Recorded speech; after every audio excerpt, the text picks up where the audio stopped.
What's going on, everybody? Welcome back to the Bear Down Boys podcast. We haven't talked to you guys in a while. It's been since November. It's April. It's been a minute. When you have four very busy people, it's hard to come up on a single day during the week. That's all I'm going to say. We say busy people. I think it's just more so just bad planning, but it took a while, but we are in fact back, so that's all that matters. When you have four people who can't plan anything, this is what happens. Yeah. Even with Caleb with my other podcast, he schedules everything. I just show up. Jarett and I have been trying to schedule shit for months. Like I said, four very busy people mean two very busy people. Both being Miller, and mostly just Miller. I kind of just been vibing, doing nothing for the past few months, but we're back. So I was really busy until January. Well, it's been 4 months since January, so yeah. I will say we could have filmed any time in January. I wasn't doing anything. I took that whole month off after Cardinal season. Yeah, probably could have. Probably could have. We just didn't. Yeah, February, March, spring training, but now we're here. So, last time we talked to you guys was week 11 in the season. Jesus Christ. Where at that point in time we were 2-9. We finished off the season 7-10 to not finish off the season 7-10. We finished the season 7-10. So what I'm understanding is our podcast was bad luck because as soon as we stopped filming it, they turned the season around.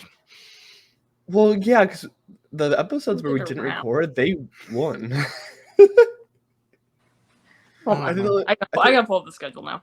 I think the only time we actually recorded in one was the Panthers game. Didn't we bully Chase Claypool into a decent game? So I feel like it's not all bad.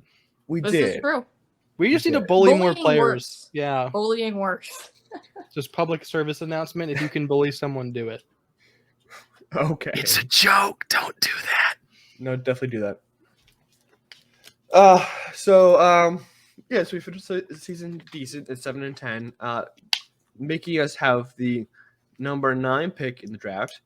But we also lucked in the first pick of the draft because the Panthers suck. Yeah. Thank you, Carolina. Yeah, and then we can actually root for Bryce Young to succeed. Well, no, we still have their second round pick next year, so one more season of hoping he fails, and then I'll root for him. They can be decent. I'm fine with a mid-round pick. Nope, I want them to be the worst team in football again. I'm very indifferent, but them being bad again would be really funny. So therefore, their fans have talked an insane amount of crap, so it would make me a little bit little happy if they just sucked once again. See, I root for the funniest possible outcome. The funniest possible outcome equals Carolina getting the number 1 overall pick for the 3rd straight year. Yeah. That'd be funny. I would enjoy that. Nicole just roots for chaos. Pretty much. That's all you really need. I need the Bears to be good, and then everything else just chaos. Yeah. You call it chaos, I call it the funniest possible outcome. So. We're just chaos.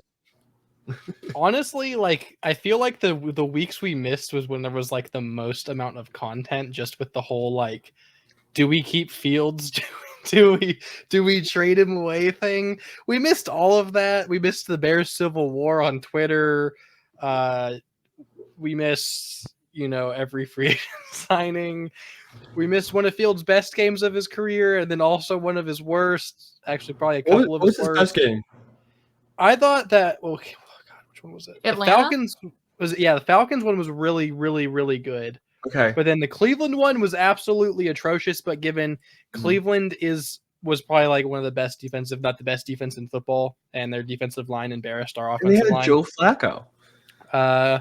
Yeah, which that game was just horrid on offense because our defense literally played borderline perfect until there was the very end of the game, and their offense scored 3 points. I'm not giving them that touchdown where Eddie Jackson picked it off and returned it to the 1, and it took them 6 plays to punch it in. That doesn't count. They scored 3 points of an actual offense the entire game, and their offense scored 17, and they beat us. So I'm not. I was gonna say, I think I was working a Cardinals game that day, and I remember score box watching because that's all I could do. Except for when we had red zone updates shown on the scoreboard. And they were up for like most of it. And then all of a sudden I see the final because like I control the scores that go on the board. And I'm like, wait, we're leading like 10 minutes ago. Now I'm like 17-3. I'm someone who like when it comes to people like blaming the defense for like a fourth quarter lead getting blown, I think that you have to add context because the defense blew a lead, but they still overall in the game didn't allow that many points, and our offense literally had like 3 first downs the entire time. It's always a team effort. Won. I mean, I will say there was one play in particular by the defense that stood out was when Eberflus was like, "Hey, it'd be a good idea. It's 3rd down and like 3rd and 10 or something. Let's drop Justin Jones back in coverage." And he was supposed to be the one like covering Njoku who picked up like 30 yards on the play because Justin Jones he's not going to cover nobody when he's running around at 300 pounds. And this is what I'll never understand about Bears head coaches. I swear they all do it. Defensive coordinators, offensive coordinators, they all get like big galaxy brain. They all have those big galaxy brain moments. And we're like, hey, I know Khalil Mack is really good at rushing the passer. What if, and hear me out, we dropped him into coverage like 75% of the time? Like, yeah, no, because they'll never expect it, Nicole, obviously. If they don't expect it, it's guaranteed to work. It never did. Maybe once, but it never worked. But since then, we finished up the season pretty decently. Except that Packers game. Yeah, we missed the Nicole Bowl. I am upset about that. Okay, the Bears won, and Greg Dortch had a highlight reel moment. I won. He broke Eddie Jackson's ankles, didn't he? And Miller I won. could break Eddie Jackson's ankles. Miller won in that sense, too. My dog is eating my hand. I'm in pain. My dog does it, too. You need to just, like, pick up the dog, have it, like, go on camera. But, she's literally, like, right out of frame. So... She's just standing right there begging for attention. By the end of the season, it seemed like Fields was on his way out because the franchise looked like it was moving towards Caleb Williams with the number 1 overall pick. It seemed pretty obvious. And since then, we've had free agency happen. It took forever and we thought Fields could possibly get a 2nd-round pick throughout the whole time. We were thinking, God, someone take him because people are getting traded. Sam Howell got traded for like a 4th and a 5th. It was like people are getting traded for like pennies on the dollar. And Kenny Pickett got traded for more than Fields, didn't he? Kenny Pickett got traded for like a bag of not even a bag of chips, more than a bag of chips. And then we traded Fields in the middle of free agency to Pittsburgh for a 6th-round pick that can go into a 4th. According to the site. Yeah, I think if he plays like over half the snaps or something. 51%, yeah. Which the Steelers can literally just be like, okay, we'll play Russ half the season and then we don't have to trade a 4th. But I mean, the Steelers signed Russ, but Russ struggles early on, and Fields can show some promise. I think they can move to Fields and play him most of the season. I think the Steelers would care more about winning than their 4th-round pick. I don't know. Russ and Fields are just very similar quarterbacks that I think they're probably, I mean, I don't think Fields is a bad quarterback. I think he's like an okay starter. Like I've said this before, if we didn't have the number 1 pick, I think that we probably would have stuck with Fields. If we didn't have a top 2 pick, I should say, I think we would have stuck with Fields. But we lucked into number 1 and, one of the best quarterback prospects we've seen in like the past decade. But he's not a bad quarterback. But he definitely has his flaws that really, really need to be fixed if he wants to be a consistent starter in the NFL. And I'm not saying Russell Wilson's a good quarterback either, but I feel like he's more, I mean, obviously because he's had like, a decade more of experience. He has that like consistency down a little bit more, So I think I wouldn't expect Fields to really play much, if at all, this entire season, barring injury to Russell Wilson. That's just my personal opinion on it. Mike Tomlin needs to hit that over 500. So it's gonna happen. It doesn't matter how it happens. It witchcraft. Doesn't matter with quarterback. It's literally witchcraft. Black magic. You could tell me they got to over 500 with a man named Duck Hodges. You're telling me they can't do it with Russell Wilson? Why would and you Justin Fields? Duck? They did it with Kenny Pickett. and Mason Rudolph. And I like Kenny. I think he can be good. I'll just say we can agree to disagree on that one because, oh God, I'm not a Kenny Pickett guy. I wouldn't be surprised if they're repeating what happened to Wentz with Hurts with Kenny. I would not be surprised. Because of the Eagles franchise, I will give you that argument. Didn't Hurts not already necessarily sign like a because- mega contract though? So did Wentz. Did he? Yeah. God, that was forever ago. Wentz had a massive extension. Listen, I'm gonna put it this way. I'll give you that comparison. This might be a hot take. I'm surprised that Kenny Pickett's an NFL quarterback, much less a first round pick. Like, I don't know how he has a job. Like, bro, He should have been a first round pick. That's the thing. I mean, if you just want him to hold a clipboard, sure, but like when it comes to actually like having talent to play on the field in an NFL game, I think Kenny Pickett's not that far away from my skill set. Like, I'm not gonna lie, I don't think Kenny Pickett is an NFL level guy. He doesn't have a good arm. He's not uber athletic. His decision, like, there's not really any positives I could take from Kenny Pickett's game. I have faith in him. Not a strong arm, not super athletic, not good decision making, not very accurate. I mean, that fake slide he did in college was pretty cool. I'll give him that, but that's about all I can do. Got it banned from college, so. In the NFL. Yeah, that's true. But since the season has ended, we moved into free agency. Like I said, the whole Fields thing happened way farther into the free agency than we probably liked. But the start of free agency, a thing that the start of BDB, we kind of complained because Terrell Lewis was breaking out during the preseason. He got released, and then we signed Khalid Kareem, who is now signed to a reserve and futures contract instead of keeping Terrell Lewis on the team. Yeah, Terrell Lewis was one of the preseason superstars on a very weak edge group, and I think Khalid Kareem we signed when we cut him, and then he proceeded to like not play at all ever or do anything useful the entire season. That's why I brought him up. Yeah, yeah. I mean, I don't really have much to say. He literally didn't do anything. I don't know. He might be good in practice or something. I don't know. But he never played in games. I think I remember him playing like 3 snaps the entire season, and he did nothing in any of them. Yeah. I was just bringing up because we have a little bit of a connection there. That's all. Terrell Lewis, the boy. I think he signed with the Saints, if I'm not mistaken. No, let's check. He signed somewhere, I think.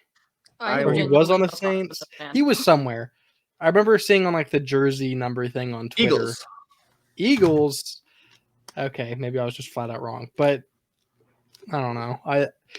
Our edge group is still so weak. I think that he could have a spot. Like Dominique Robinson, what does he even do? What does he exists? He just shows up to work. He don't exceed at anything. He's just there. Well, Terrell is currently not signed, but the last team he was with was the Eagles. Oh, well, yeah. Bears, Ryan Poles, if you're watching, just sign him. I don't know. Cut Kareem, cut Dominique Robinson. I don't care. I want my boy back. Well, Kareem's on a reserve contract, so I don't even really know how that works. To be honest, I think it just means that they're kind of like saved for the practice squad. Oh, I think. So he's useless. So the first moves that Ryan Poles pulled off during the offseason / free agency was releasing veteran Cody Whitehair and releasing veteran Eddie Jackson. On Cody Whitehair, I respect the dude. We actually share a birthday, so shout out to my twin. He also, though, I think he's 33, 32, something like that. He's definitely like over the hump on the prime years of his career. He definitely fell off a lot as of late. Almost 32. What? Almost 32. Okay. 2 months. I like Cody Whitehair, and but I think honestly I like both of them, and it's kind of sad to see them go because they were on our 2018 roster. The memory, I think it's more nostalgia than anything, because if you actually watched them play last year, Cody definitely struggled a lot. Eddie Jackson, I still think he wasn't that bad in coverage. It definitely has taken a step back, probably due to a bunch of injuries with the legs, which isn't good for defensive backs. But just his lack of effort and lack of ability to tackle people is definitely a huge flaw. because we had Brisker and we had Eddie Jackson, and Brisker can't cover anyone. Like I could go run routes on him and I'd have like 30 yards of separation, but he's great at tackling and kind of being a box guy. Well, Eddie was the exact opposite, and I don't know. I assume Poles agrees with me. I'd rather have like more middle ground than just the exact polar opposite of the thing, because like I don't know. And then Eddie also was like a lot to do with salary cap, because Eddie I think was making, I think it was, we saved 10 million in salary or something like that from him. 12 and million. 12 million, and then we saved something like 6 or 8 with white hair, and they just aren't worth that money, because we could use that money 9. to get a You're off lot, the numbers. and we could get depth pieces with that, because for the love of God, if I ever have to watch Elijah Hicks play a snap of actual defense in my life again, I will break my TV, because oh my God, he's horrible. But we could use this money. We used most of the money to get replacements, but we still have some left over. We could get anyone. We could sign a homeless man off the street, and he'd probably be better than Elijah Hicks. Yeah, so I agree with you mostly. Cody Whitehair was definitely past his prime. It was time to go.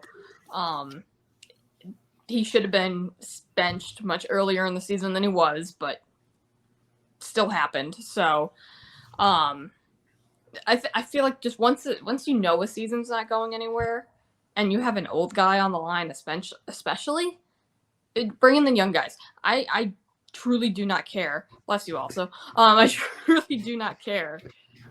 I mean, Justin Fields has to run around anyway. What's the difference going to be? And then Eddie, I think a lot more sympathy for him than most.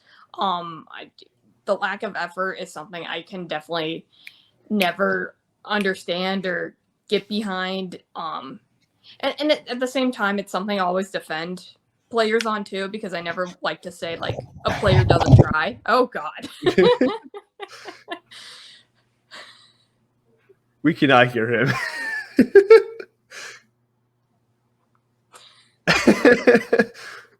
Bo pulled something out somewhere. Continue, Nicole, while he continues to figure out. Okay. Anyways, oh God, but yeah, I think I have more sympathy for him than most.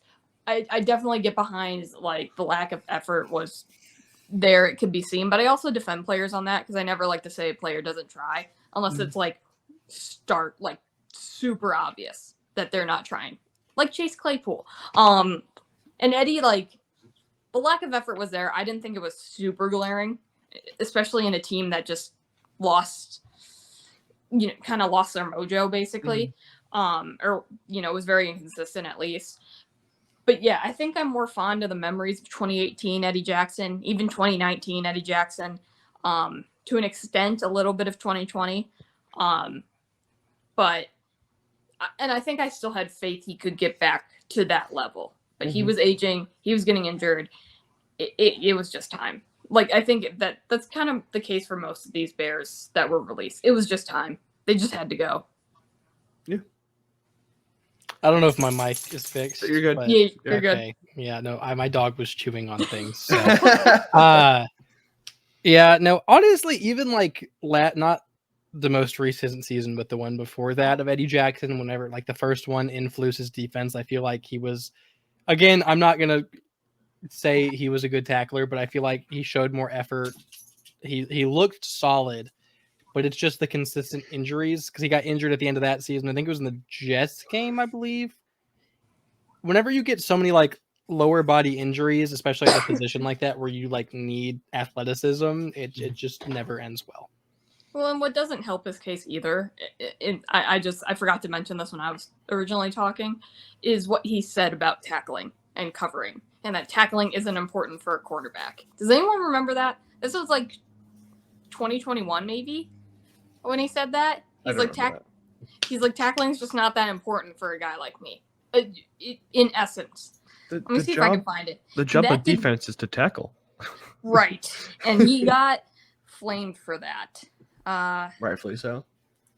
And that didn't help his case either, because that would always come up when he didn't tackle, because he couldn't tackle. Yes, okay, yeah. So this is 2021. Oh my God, I have a good memory.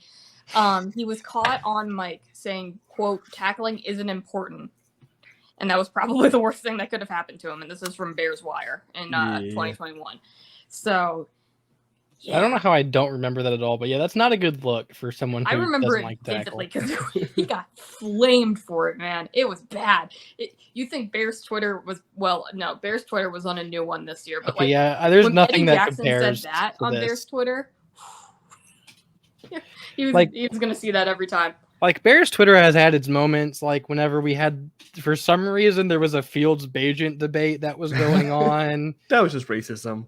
Probably. or like I don't know. There's other examples, but you know what I mean. Like those kind of things. Nothing compares to the Fields Caleb civil war that I guess is turning into like a world war now. I don't know if you've seen that on Twitter. It doesn't make any sense to me, but. That's not why World War III is trending. But no, Bears But Twitter it's close. was absolutely insane this entire offseason. Like it's supposed to be fun. We have 2 top 10 picks. We had, 80 million in cap space. Sorry. And it literally was just like insanity. Like no one was happy. It was miserable. I am very active on Twitter. Like I'm on Twitter like probably like 4 hours a day. Like Why? Why do you hate yourself? I like Twitter, all right? It's fun. And I didn't even want to be on Twitter. It was like miserable. Like there was no fun like conversations. It was just like I like Fields. If you like Caleb, then like go fuck yourself and vice versa. And it was just like, dog, what it's not that big of a deal. I was very much in the boat of like I preferred Caleb, but if we kept Fields, I wouldn't like burn down, the country or anything. But people were very much of like if you disagree, then like outrage immediately, throwing slurs at each other, and it was just like it was gross. I don't want to speak for like all Bears fans because I like to think that like at least us are some pretty good ones. There's some other good ones, but like oh my god, a large majority of Bears fans are. I might just go far to say it's like mentally unstable. Like there was the dude who's like, we can't draft Caleb Williams because he's a bitch, and he just poses with like 2 guns or whatever. I don't know if you saw that. Yeah, that's right. And he's like, oh no, the picture is totally unrelated. And I'm like, why post it, brother? Like it doesn't to get a rise. That's all he wanted, and he did. Like it was so easy to get engagement if you were a Bears fan or a Bears hater during this time. You got engagement just by having Fields or Williams, QB, Bears, some sort of combination of those words in a tweet, right? I think I scrolled past it mostly because I care about my mental health. Fair. There were only a few times where like I think Jarett and maybe Miller got into some arguments with people, and I was like, I'm not taking that. But I was able to like I've learned the hard way to scroll past most of it, unless it's like super outlandish and super which I mean there was a lot of it, unless it was like this is insane, this is actual insanity, you people need to touch grass. Go ahead. So I didn't watch any of the quarterbacks until Fields got traded because I was like, we might keep Fields. There's no reason to watch it. So I just started spreading like false propaganda on like the worst quarterbacks. I literally looked at the fit. Yeah, Michael Pratt, Sam Hartman. I was like, we can get him as a Bear. He can be a great Bear. I just started spreading them. Hate this shit. Hey, Sam Hartman is a depth option. Great for a lot of teams. He's hot.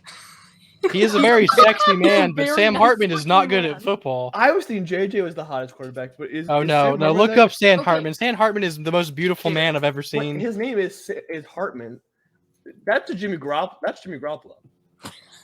One of my friends who's not into football whatsoever, she posted many times about Sam Hartman being hot. That's Brady Quinn mixed with Jimmy Garoppolo. That's all I'm saying. I hate that. That's kind of true. With a little bit of Gardner in there. See, he's a good-looking dude, but when I tell you, bro is not good at football, I don't think he should be on a roster. Like he is god awful at football. He looks like a Saints quarterback. I think he could be really good in the Saints organization. I just think that because like he's from Notre Dame, and so is Ian Book, and Ian Book was a Notre Dame quarterback. I love how that's your correlation. I'm just seeing like that. I guess like the Notre Dame colors kind of look like the Saints colors if they're a little diluted.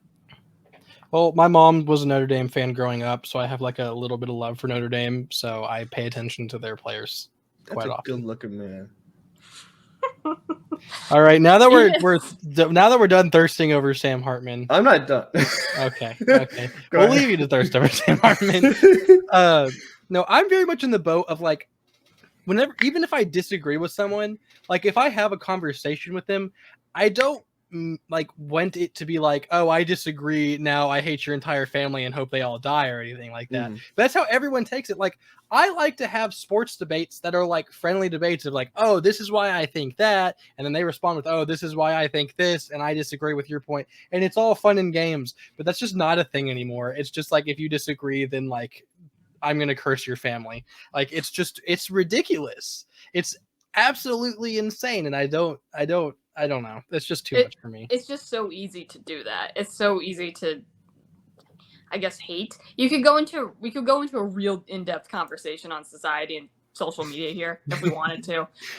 We live in a society, but no, but seriously, like, there are just too many people like talking as if they were Justin Fields' agent, or Justin Fields himself, or Caleb Williams' agent, or Caleb Williams himself. I'm like, none of you know either of them, who they are. Like, we can we can stop making this a personal thing and just talk about, yes, I'm gonna miss Justin Fields too. I have 2 of his jerseys sitting in my closet, not to mention his Funko Pop. Like, I wanted him to be the guy. He was supposed to be our so savior. badly. Yeah. Bro, I bought a signed Justin Fields jersey to hang on the wall after like his rookie season was over. So yeah, it hurts. Which still rocks. Still gonna keep it. That's still my boy, yeah. But it's like, at the same time, and this is to go back to the actual Justin Fields trade too. This is where I have a hard time with the trade and what we got for him. Because while a second may have been steep, and I can agree with the people who say the Bears, Bears fans expecting a second, we're expecting too much. I can agree with that. But for what we did get back for him, it's kind of pathetic. I'm gonna be honest, and I have such a hard time with that too, because Poles wanted to do the right thing. He wanted to do right by him. He wanted to send him somewhere where he thought he could prosper and be and develop, which is awesome. I love that. But on the other hand, it's still a business. You still got to get stuff back for him. You still, if you're going to move off of him, you A, need to have a plan, which that part's set, but B, like, you kind of have to be willing to not cut corners, but you have to be willing to do the hard thing, have the hard conversations, and just say, we're sorry it didn't work out. We failed you, right? Be the bigger man, say that. And I'm not saying they did necessarily. They didn't help. Both parties failed each other. That's just kind of how it went. But like, someone had to step up and say, hey, like, Kirk Cousins is going to sign in Atlanta. We should probably deal him before that. Yeah. We should deal him somewhere who's quarterback desperate, who thinks Cousins is going to stay in Minnesota, which, to be fair, I did until the very end. I thought Cousins was staying in Minnesota. According to reports, Atlanta probably could have taken advantage of someone, like, which sounds awful, but you could have. It's just, it's tough. It's tough. It's a tough I don't know. The way I look at it, which we kind of talked about, I think briefly in the group chat, is Ryan Poles is definitely like a better dude than I am, because if I was in his shoes, I don't want to sound like an asshole, but I'd be an asshole. I'd be like, you know what, Justin, sucks to suck. Sorry about it. I don't care where the fuck you want to go. I'm going to trade you where I get the best deal. I get the idea of, you want it, like, it's a business, but the players still want to be treated well. But with seeing what the other players were traded for, like Pickett or Howell, or there was a bunch of others. There was a bunch of backups getting traded all over the place, but they like all got traded for more than what Fields did. And I don't think it's insane to say Fields is a better quarterback than like all of them. I think that we could have gotten a much, much better deal than what we did. We didn't even get a pick this year, which is insane to me. And we have no picks this year. Well, you have 5. We have 4. 4. Sorry, I apologize. I've read about. We'll talk about that later. I think the issue also becomes where, like, the fans were so attached to Fields that they want to put a patch on this year's jersey for Fields. Is like, you can't just ship him anywhere. They ship him where he can compete at least, and so the fans don't burn down Hallis Hall. That's also, I think, another issue that came with that. He wanted to do right by Fields, but also wanted to make sure Hallis Hall was not ashes by morning.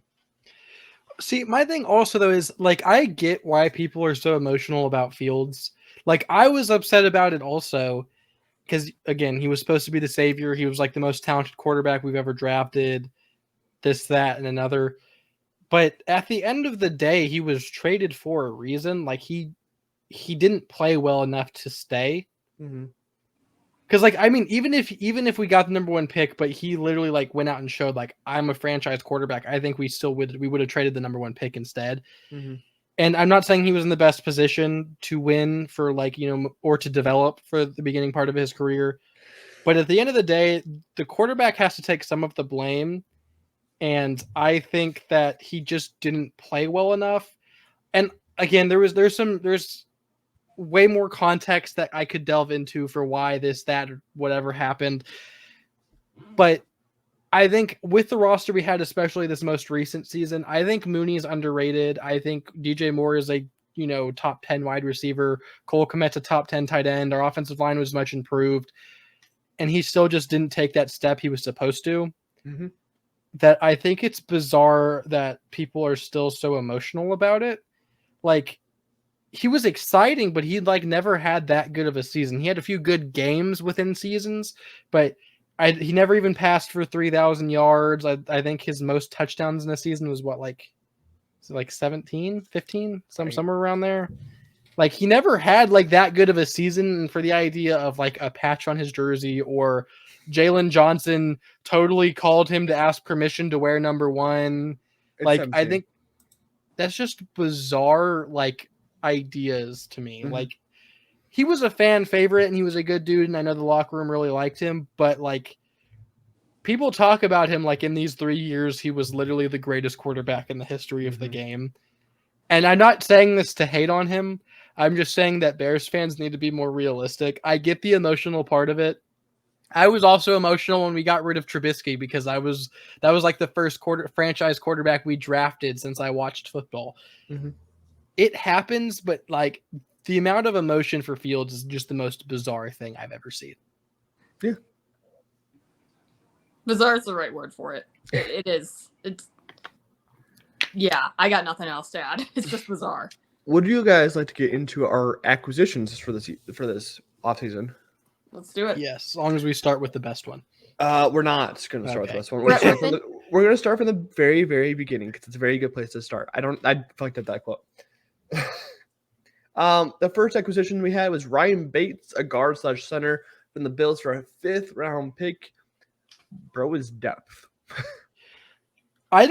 Apparently, according to Bears insiders and whatnot, it's looking like they want him to start, not Coleman Shelton, which I guess I spoiled another move, guys. But I don't know who's going to start. Coleman Shelton, I think, started both the last 2 years for the Rams. And he was like an average middle of the pack. I think he ranked like 17th out of 32. So like right in that middle range. So he's not like a bad center.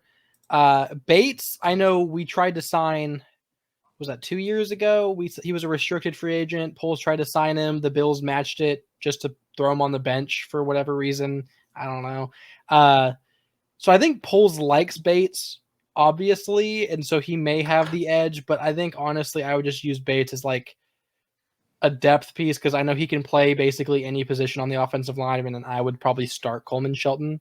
But a lot of Bears fans hated the move because what did we trade, like a 6th? 5th? They hated it because for some reason they think that a 5th round pick is going to turn into like, I don't know, Tom Brady.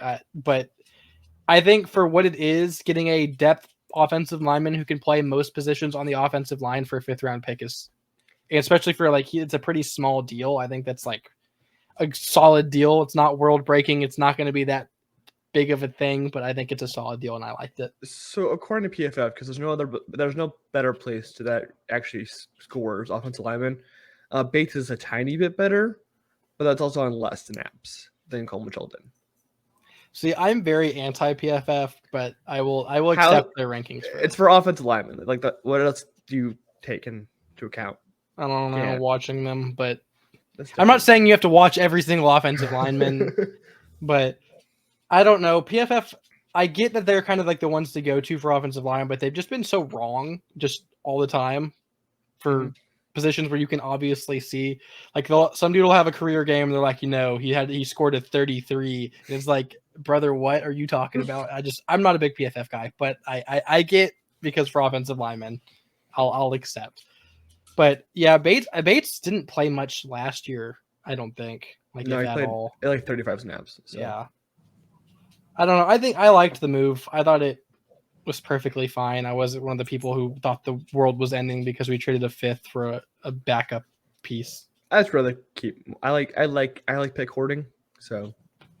Which I get. And that's, I think, what most of the Bears fans were mad about. But, like, I don't know. I think it was a lot of Bears fans overreact to everything. Mhm. Like, we could sign like Brett Ripien, who's going to be like our third string quarterback. People are like, oh my God, we're wasting money. We could have signed people with this for. Oh my God, the world's ending. And it's like, dog, it doesn't matter. Bro's currently our Relax. starter. I don't know what you're talking about. Tyson Bagent, brother. Nah. He's better than Justin Fields, according to like half the Bears fan base. That's because they're racist. Yeah, go on Bears Facebook. They all preach Justin Bagent. It's totally a coincidence. It's all the old white dudes. Don't worry With the about sunglasses. They had like the sunglasses. But I thought the move was fine. I was indifferent. I was just like, cool. I think offensive line depth is always important. Mhm.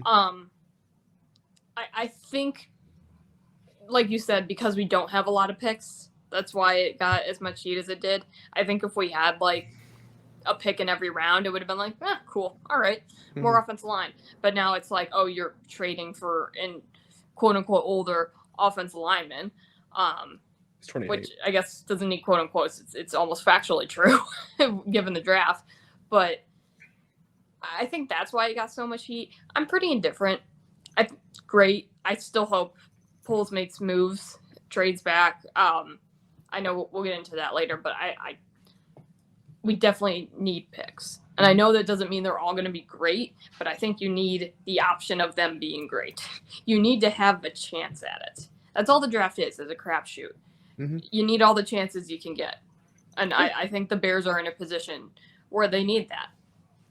See, I think my opinion on like why I'm not thinking is that big of a deal. We only have 4 picks, because if you look at where the four picks are, we have 1, 9. I don't know the exact picks, but we have a 3rd rounder and a 4th rounder. Yeah. From what I've heard from draft analysts, the people who pay attention to the draft more than someone like gurus, me. Yeah, whatever. This draft after like the 4th round kind of falls off a little bit. It does, yeah. So sorry. Hold on. She's a guard dog. The dog is it kind of falls off a little bit, and I think the Bears roster isn't that far off to like a playoff team as it is now. And yes, you still need draft picks for depth, but like next year we have quite a bit of picks to make up for it. And I think with our 3rd and 4th rounder and maybe even 9th overall, Poles probably trades back. But we're at the point with our roster that we don't necessarily just need bodies like we have in years past. We need those blue chip guys that can actually contribute. Because, we got all those picks and we're like, oh, yeah, we have 14 picks in Poles' first year. A bunch of those picks turned into like Dominique Robinson and Treston Ebner and what other guys? They're not even on the roster anymore. I don't remember them. He did get Trenton Gill though, so big dubs. If we're gonna get Tory Taylor, it's okay. No, Trenton Gill's gonna bounce back. Tory Taylor's the future, man. He is punt god. You remember that? Does he look like me though? No, that Bills punter or the now Chiefs punter has nothing on Tory Taylor. I'm gonna be real. Tory Taylor is legitimately could be like the next Ray guy, Pat McAfee. Punted for like the most yards. Well, okay, also, like yes, he had all the chances because Iowa. I get it. Like, I don't want to get into it with the whole Matt Ariza thing because I know it's controversial. But just from a moral standpoint, Taylor is a morally better player to have on your roster. Okay. say what you want about the Big Ten West. They still got to the Big Ten championship game. Tory Taylor quite literally punted their way there. So Punting matters. I think it's very punting much. is winning. Listen, Punting is winning. what game was it? It was a few years ago. I think it may have been. It was either Fields' rookie year or his second year. We were playing the Rams. That was the first game of Fields' career. Well, no, because I think he was. No, it was before Fields. It was the one whenever we were playing where Nick 16 to Foles 15? overthrew Mooney. Our punter was awful that game. It was not Trenton Gill. I think that would have been Pat O'Donnell. Yeah, Pat O'Donnell. Yeah. He had a bad game. Like every punt he had, they got great field position. But then every punt they punted to us, we were like down at like our 5, our 10, and it like stunted all of our drives starting that far back. Also having a bad offense led by Nick Foles. But punting can matter a lot in certain games. Which I don't know. I might be biased, but I'm a believer in my boy Gill. Anyways, moving on because we're talking about punters and no one cares about punters. Everyone just turned off the video now. I love Trenton Gill, so I care about punters. Punters If, are punter, cool too. if punters are punting is winning, people are still here. Yeah. You're my favorite, and you know ball Mhm. compared to everyone else who doesn't. Rich Eisen, he's a guy who respects people who kick the ball, so he's totally Valid. watching. He's welcome on the pod. So March 5th, we offered Jalen Johnson a 1-year, $19 million franchise tag, and then 2 days later, he signed a 4-year, $76 million deal. This, in my opinion, is the best move we made all season. Thank I'm a goodness. big Jalen Johnson guy. I think he makes it's crazy because he makes a case for best cornerback in football, which we don't have. We in my time watching the Bears, we haven't had many players who could really say that. And we had Mack. If you're looking at me like that, I'm Khalil Mack. You know, Peanut Tillman was a great corner. He was one of the top corners for a while. I don't think you could make an argument he was number one at any point. No, though. but he was legitimately like a top 5. Yeah, I'm not tag saying we've corner. had top players, but I'm saying someone who has a case for being the best player at their position. Khalil Mack should win our DPOY. That's Khalil Mack is one of them, and then now we have Jalen Johnson, and then shout out 2018 Kyle Fuller. But we don't have many pieces like that, and Jalen Johnson being one makes me very happy. He's one of my favorite players. I really wish he would have stuck with number 33 over number 1 personally. But I think it was a good deal. Honestly, for the price we got him is pretty insane after some of these other contracts you've seen. I mean, L'Jarius Sneed, who I think L'Jarius Sneed is also like a top 10 cornerback. I'm not discrediting him, but Jalen Johnson, I think, is a better player, and I think Sneed got paid more money. Because I think Johnson's still only like 7th highest paid corner or something like that. Like he's barely in the top 10, and he's insane. So I can't complain at all. It was a great move. No, I'm grateful we re-signed him, extended him. I've been high on him since we drafted. High on him since his rookie year. Some shaky moments, but like he's been. If you're gonna pay one guy on this team, it had to be him. And I'm glad we finally got to the point where we did. Even if he deserves more, it's a good start. It's a great deal for both parties. And God, I just hope he's here forever. I wish he stayed in 33 too. It was the vibes were really good. 1's great too. He'll kill it in 1. I really like 33 for some reason. It looked good on him. Well, 33 has always been like the classic number for the Bears for the corners. I think it's kind of like the Cowboys with 88 is like the Bears with 33. Yeah. I'm just sad that so when you change your number, you have to buy all the jerseys. Yeah, so you can't find any 33 jerseys on sale, which makes me very, very sad. Yeah, I was gonna buy his jersey whenever we got the Darnell Wright jerseys that were 2/3 of us are rocking. Jalen Johnson's were also on sale. I don't think it was for as cheap, but they were also on sale, and I was very tempted to buy one. I don't know. I kind of like part of me like wishes I had a 33, but I will be fine with another Bears number 1 jersey. Just have all the number 1s. After that, another very important deal. Pat Scala signed a 1-year, $1.3 million contract. Greatest snapper in NFL history. His annual 1-year deal. The boy. Right after that, we signed a depth safety in Tavares Moore for $1.1 $4.25 million for a 1-year deal. And then we just went out and got another safety in Kevin Byard for a 2-year, $15 million contract. Which I have said this, which people don't tend to agree with me. I think Bears fans are kind of over, like, they're getting too excited for it. I don't think it's a bad move, but people are like, oh, he's going to be 10 times the player Eddie Jackson was. He's going to be a top 10 safety. I think he's like in a similar tier to Eddie Jackson as a player, but he is a lot cheaper and he's a better tackler. So it's just like a different kind of player. So I don't hate the move. I think it's a solid move, but I think Bears fans need to be more realistic and not expect him to be the best safety in football at this point in his career. Well, asking Bears fans to be realistic is a lot. Yeah, I like the move. I think any depth, any pieces you can get for cheap, and a name like Byard, who has been, even if for a game near the top in his position, I think it's a solid depth piece. It's a solid cheap signing for pieces that we need. Yeah. And I just like Kevin Byard. I don't have a reason. I like him. So I hope he does well here. I think he'll be decent. Like $7.5 million is not that bad per year. And if anything, if he struggles this year, we just cut him next year. And it does nothing for us. We're good. I have no problems with it. I think he's a slight upgrade over Eddie. I just don't think like he's like this game changer that everyone thinks he is. So right after that, we did, in my opinion, the most confusing move, but I think a lot of people are warming up to it. We signed DeAndre Swift for a 3-year, $24 million contract, $8 million on average. I think bro is kind of mid. I'm not a big Swift guy either.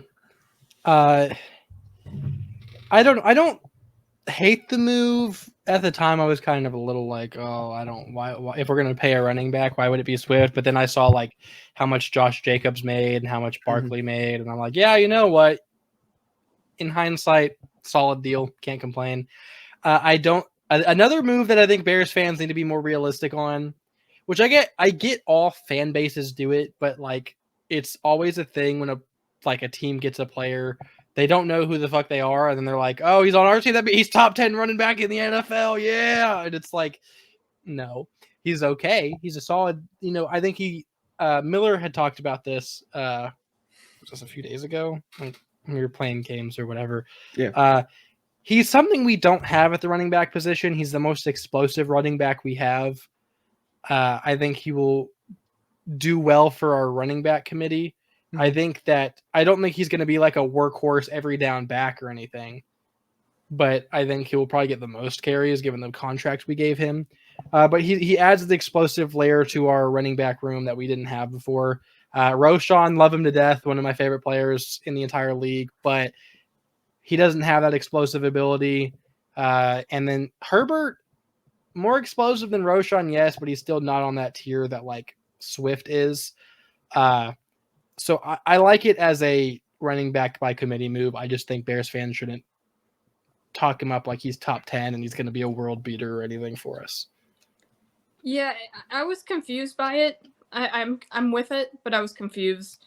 I think what he's going to bring, I think what they hope he brings is making Khalil Herbert and Roschon Johnson better because he has just a couple more years experience on him. I think he will be their number one back. Same reason, contract, and just because that's what he was in Philly. It's been running back by committee in Chicago since a couple years now. Yeah, a couple years now. But it's an intriguing move to see what they're essentially building around Caleb Williams. I think. Yeah, I guess that's all I got. He's going to make Herbert and Johnson better. And the running back by committee gets stronger. And that's what I like about it. And I think that's what they hope, is that he just makes Johnson and Herbert better. He has to pick the worst fucking number for a running back. Oh, isn't he number 4? Yeah, like number 4 does not look good on a running back. Well, because yeah, we still don't have McCaskey's 0, an do we? idiot. Yeah, McCaskey's don't. We're never gonna have a 0. The We will have- McCaskies don't like the number 0. It's It gonna pisses happen. me off. It's Zero's gonna happen. cool. I hope Caleb doesn't pick 0, even if they allow it. I don't like it on a quarterback, but Nah, I think Vibe with Swift it. would have looked nice with 0. if we get an edge, if Dallas Turner or Jared Verse really want 0, I say they take it. It's all Give about it to vibes. Tory Taylor. Yep, there you go. Boom. A With punter that. and 0 would be pretty cool. That'd be I fucking rock with it so hard. ice in the veins right there. I know this might be Jared's favorite move of the offseason for us. We signed Gerald Everett to a 2-year, $12 million deal to be our backup tight end behind Cole Kmet. Okay, I'm not gonna lie. It's not just because he's a tight end, but yes, that was probably my favorite move. I mean, The there's one Charger. more that we'll get into that I like a little bit more, but which, oh my god, my mind. Shane Waldron, if you didn't know, he runs a lot of 12 personnel, which is like 2 tight end sets. Like I think he's in the top like 8 in the NFL with it. So he runs a lot of it. So we kind of needed a second tight end because I don't even know if we have a second tight end on our roster currently, like before that signing. But Everett is a really good player. It's a lot better than like Robert Tonyan. Mm-hmm. Which no offense to him, but he did literally nothing the entire year with us. But when he was with Green Bay, it felt like he was actually a really good tight end. So I don't really know. But he did nothing with us. Gerald Everett, who has a connection with Shane Waldron because they've been together literally everywhere. He was with them in with the Rams, with the Seahawks, and now here. So like they definitely have chemistry together. I really like the move. I think it may hurt Cole Kmet fantasy wise if you're a fantasy person, because I think it's going to allow Kmet to kind of play what he's better at, which like is more of like you can keep him blocking more because you have an actual threat at like a receiving tight end with Everett as opposed to Tonyan. But I really like the move. I think it's one of the more underrated moves we've made. The only downside I have to it is I really wanted us to draft a tight end, which now I don't think we will. But I really, really like the move. He also picked a horde number. He did. What did he pick again? 14 for a tight end. Listen, I think any number not in the 80s or specifically 44 on a tight end is disgusting. And Single digits look nice. I don't like single digits on tight ends. Kyle Pitts looks good. I don't like it. Well, Kyle Pitts isn't a tight end. He's just I was a gonna say he's glorified basically a wide receiver. receiver, man. So when Brock Bowers comes to the league, he's going to rock 0, and you're complain. Probably. No, I'll rock with it. I That's rock true. with 0 at all positions. Listen, I love if I haven't made my Bowers. stance clear, I'm doing it now. I need a 0 on the offensive line. That's what I need. I just expect Bowers to rock 19 like he did in college, and I'm just going to have to accept it. 19's gross. I It's just agree. fine. The only player in NFL history where 19 be good was Johnny Unitas, and that's like 60 years ago. I feel like there have been others. Am I going crazy? No, there's got to be more. I just don't Yeah, know. no, there's the been ones. Best number. While you look that up, I'll say 19, Gerald yeah, Everett yeah. was another signing that confused me just as a big, probably Miller to an extent, just as a big Cole Kmet person. John Montana for a year in Kansas City. I apologize. Okay. That year still counts. Kadarius Toney. Sorry, go ahead, Nicole. Yes. Yeah, Cole Kmet's going to see less red zone opportunities, which stinks because I don't know. I really like Cole Kmet. But to your point, Jarett, you make a really good point because Gerald Everett's biggest weakness is run blocking. Cole Kmet's biggest advantage is run blocking. So they work really well in tandem, and the chemistry's there. Gerald Everett has been a solid piece for years. Any depth is good depth, if you ask me. And that's what he brings. And I've always liked Gerald Everett as a player. I've always liked a lot of Chargers players, to be honest. So I will take them. Okay, And to Lance Allworth kind is the only other team I can think of. to go off your point, when I say it'll hurt Kmet as a receiving option, I I mean, I'm not Shane Waldron, so I could just be wrong. But from my opinion, I think it'll more so hurt Komet getting receptions, getting down the field. I think he'll still get his red zone targets though, because Komet, yeah, I think he's a elite blocker for a tight end, but he's still also a very very good red zone option. That I think he'll still get his targets. Kind of similar, like with the Patriots and Gronk and that other tight end that we don't really need to talk about. Yeah, what was Like, On forever. They both got a lot of red zone targets. So I think it'll be a similar thing. Like maybe Komet won't get as many yards getting down the field, but he'll still get his touches in the red zone. Just because why take if Waldron is smart, why would you not use your player in a place where they're very good at, as in Komet being a red zone threat? So I wouldn't expect him to not get targets as a receiver anymore, altogether. I think it'll just be like a big play thing. After Everett, we assigned Simone Biles' husband. Simone Biles is a Bears fan now. Yay! We have our celebrity. We have the GOAT. Yes. Probably the GOAT of all sports. I'm going to be real. Simone Biles. My literal only thoughts on Jonathan Owens are yay, Simone Biles is a Bears fan. Yeah, that was literally the only thing. I don't know much about him. I've heard he's not a very good football player, but he's married to Simone Biles. So how bad can he be? He's not terrible. Every single Packers fan I've seen is like, oh my god, he's basically what I think of Elijah Hicks is what Packers fans think of him. He's not that bad. He's not good, but not bad. He's very mediocre.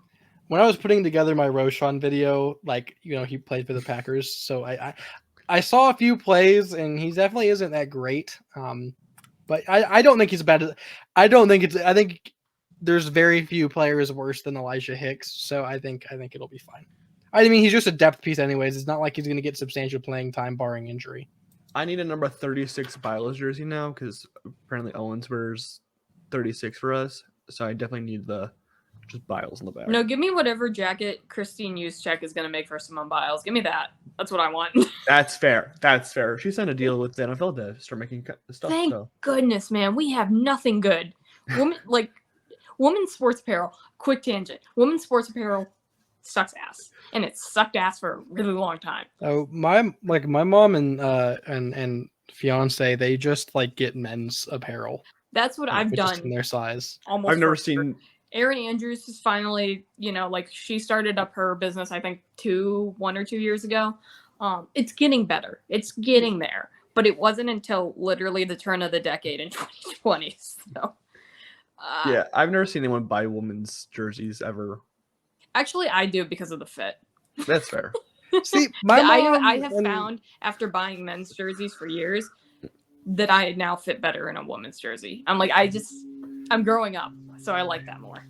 I don't know. My mom and Raven both they like men's jerseys fits more. I don't know why. It's just what they've told me. They don't like the women's fit. The only time I've ever seen that's going to sound really bad. Usually when I see a woman wear a jersey, it's usually wearing one of those big, a frat girl will wear one of those giant jerseys where you can't see their shorts or whatever. So that's the only time I ever really see women wear jerseys often enough. Well, besides Nicole, and I know Nicole wears jerseys enough, but I don't really talk to a lot of female sports fans because they get gatekept a lot. No, they get gatekept a lot, and they don't want to talk about it. That's true. So I'll be I'm a football fan. And they're like, oh, I like football, and I don't want to be what's your favorite team? Who's your favorite player? Because then am I trying to am I doing the AC/DC thing? Name 3 AC/DC fans. Songs, whatever. Yeah, you're doing the name 5 Bears on the 2014 Chicago Bears. That's what I'm like. Am I being that dickhead? I don't want to be that dickhead. See, honestly, one of these days I'm gonna get Raven to be on the podcast with us. She's not an expert or anything. She doesn't know as much as I do, but she knows quite a bit. She has favorite players and she can talk quite a little football. She doesn't really have any jerseys. The only jersey that she has is the Darnell Mooney one I bought for her before last season. Who was her favorite player, and now she's heartbroken. But she just kind of wears all of my old ones from middle school and high school because she's a small person. I think a Mooney jersey. Did she want an Anthony Miller jersey? Mine's I think it's 2X. It's quite small. I just got because I'm trying to get a jersey of every NFL team for some reason because I want to be broke. Me too. And I just added Falcons Cordell Patterson, even though he's signed Done. somewhere else. I was like, He's a Steeler. yeah, and I was like, you rationalize it by, well, he broke a record there. He was a Bear. He's still good. The Falcons jerseys rock, and I liked him. So, and it was on sale. Like, I have a few non-Bears jerseys. I have Cooper Kupp, obviously, because that's my boy. I have Tua that I got before he even played a snap in the NFL. Then I have those are the only ones that still fit me. From when I was a kid, I have Michael Vick on the Eagles because that was like when I was really getting into football. I didn't realize he murdered dogs at this point, so forgive me. But I have a Michael Vick Eagles jersey because I was like, wow, dude, he's so cool. And then another, maybe morally bad person, Minnesota Vikings, Adrian Peterson. damn, I thought you were gonna say Ray Rice. No, I got really excited. I would have. You would not. I was the biggest Ray Rice fan as a kid. A lot Clearly. of people were. It's okay. He was so much fun to watch because he was like super short and it was kind of funny to watch him run. But I was a big Ray Rice guy. I love that because you see him look very small compared to these giants, but then when you look up his height, like I was talking to my ex-girlfriend a while ago, and like she's like, I really like Drew Cohen because Drew Cohen. He's also really small and gets bullied on the field. Remember the Saints clip? I'm like, dude, bro would tower over you. I'm taller than him, but he would tower over you. He's 5'8" or 7 or something He's like that. 5'6". Is he? Yeah. He's still he's like massive compared to some people. So I'm like. It is funny to think about when they get towered over on the field, and it's like, yeah, just wait till they stand next to you. Yeah. Yeah, like Ray Rice. Ray Rice, I think, was like 5'9". He was taller than Tariq, that's for sure. I think he was like 5'9". So compared to like offensive lineman, defensive lineman, he looks tiny. But if you 5'8". compare him to like a normal person Oh, they were the or a same? woman who might be his wife in a certain thing that goes up and down on floors, which there may or may not be a video of on the internet somewhere. I don't really know. But he looks pretty big in that video that may or may not exist. I mean, Jesus Christ. we're just gonna reference him every single episode we ever record. It's a Bears podcast. I mean, a Ray Rice funny joke. That's terrible. Oh my god. Okay, we have a Ray Rice joke, but it's mostly because one of the hosts is Jay Rice. I think that's what started it. No, it was Rutgers. We were Rutgers? talking about we respect Rutgers, which we still do. We kind of respect Rutgers. We respect Isaiah portion of Pacheco. Rutgers. Okay, that's my man's. The McCourty brothers. They have a lot Them of too. talent come out there for how little Terrible. success that football That program. coach who used to be on the Buccaneers, who used to coach the Buccaneers, like Greg Sher- Schiano. Yeah, that dude. I think he would Rutgers. He was coach. there, then he went to Tampa, and then he went to a couple other places and realized, hey, maybe the NFL's not for me, and then he went back to Rutgers. Well, Rutgers has an immense amount of talent, just never at the same time. Yeah, pretty much. They're like it's like shifts passing the night. Like they always miss each other. Well, and then they were in a conference they could have won, and then they left it.